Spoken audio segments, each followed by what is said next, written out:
Mike Perlak here to entertain you with the help of the naked eye. Mamdani made you promises, promises. He knew you would believe. Promises, promises. That would never work for you or me. All Mamdani's promises are dependent on business that now flee. Mamdani can't finish what he started. If this is progress, why does it break the American pocketbook? Mamdani made you promises, promises. Hey, makes sense to me. I'm not a millionaire yet, but when I become one, you're damn right I'm going to move my wealth around. Especially when Big Brother government forces me to do so. And move my money, move it to a more capitalistically friendly state. A red state. They're already thanking New York businesses. They're already thanking the people for voting for Mamdani because my profits are soaring down here in Florida. They're moving to one of the places, but all the businesses in New York are moving south, where they're profiting much better. Boy, yeah. Capital is mobile. Folks can move their money around, move their money elsewhere.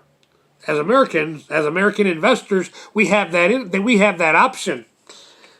I wonder how that escaped Mamdani's brain. Is he stupid? Is Mamdani stupid? I also like that other thing where Mamdani says we're gonna tax the white neighborhoods. Yeah, that sounds like a policy that the Democratic Party would actually write down on paper and try to push through Congress. Yeah, let's tax based on skin color. Yeah, I can see the Democratic Party leadership doing just that. We're going to base our taxes on skin color. Whatever color your skin is, that dictates the percentage of taxes you pay. The Democratic Party way. And I don't know her name, but that dumb woman on CNN, the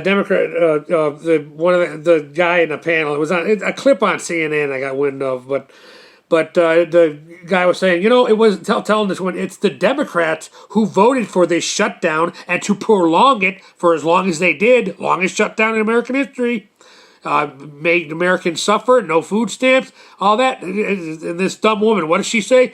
What was Donald Trump doing? She kept talking over the guy. He's the most powerful man in my lifetime. What was Donald Trump doing?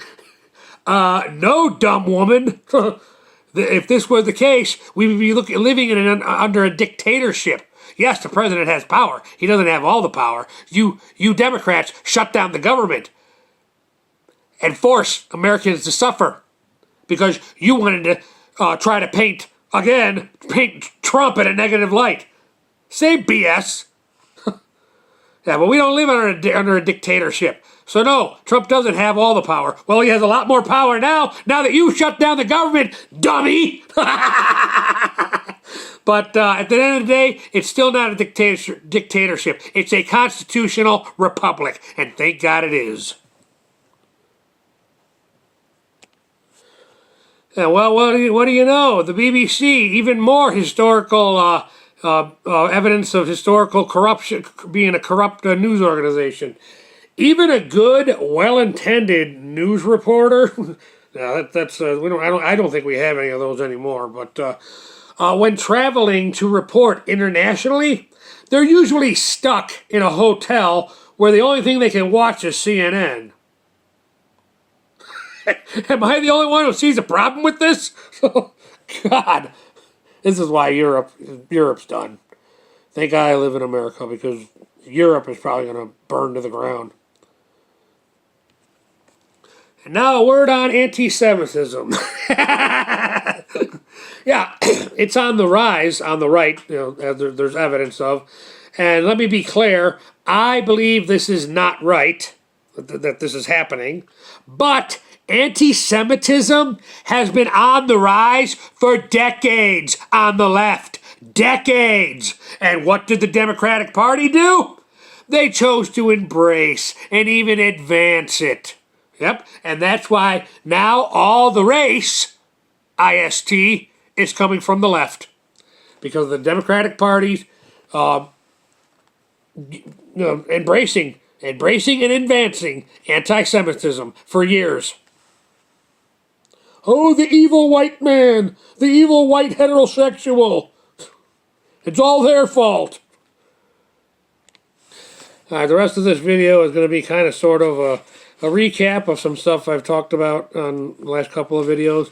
And kind of sort of a movie review of the movie Red State, which I did go visit my mom the other day. I'm in the middle of my week vacation from work, and I did go and visit my mom, and we watched it together. And when I was first looking for it on the shelf, I was looking in my horror movie section because I forgot that I had actually stored it with the propaganda movie section. It was right there next to Patriot Games and Clear and Pleasant Danger. But when I was looking at the horror section, I noticed I found Altered States, this DVD, which was in the horror section, but the way it was on the shelf, it was covered, so all I could see was Red States. So I momentarily thought, there it is, and jeez. Never minding the fact that the word states was plural. But, and I'm probably going to go visit my mom again at some point, and we're going to watch this movie together, Altered States. But, so just a quick kind of review on this one. It wasn't a bad movie. It was all right. My mom enjoyed it. I thought it was all right. But John Goodman's character kind of plays the government agent guy who answers to his superiors. And at one point in the film, he says, I'm not going to tell my wife she's got to clip coupons for the rest of our lives because I couldn't follow protocol. And I got to thinking, in real life, I'm sure there are good FBI people, those who, there are bad ones, those who went along with the corruptions, and those who did not. But hopefully Trump is able to do what he's got to do to gut the FBI and figure out who went along with the corruption and who didn't. The stapler guy from Office Space is in this movie, Red State. He played I called him Sheriff Dewey with this cult. It's kind of like Waco, the real life thing, Waco thing. But more extreme, of course, because it's a movie. My mom stated that Mr. Rogers would be proud of Betty Aberlin's role in this movie. She didn't have, it was just a small role. She just played one of the nutcase members of this cult. But my 2 cents on it is, if your life's dream was to hear Lady Aberlin of Mr. Rogers fame scream, and I'm going to have to say an alternative word because I can't say the word, take that, rock suckers, while firing a machine gun, well then watch the movie Red State. Your dreams will come true. Personally, that's not one of my dreams as pertaining to Lady Aberlin, but hey, to each his own, right? Apparently, Quentin Tarantino loved the movie, see?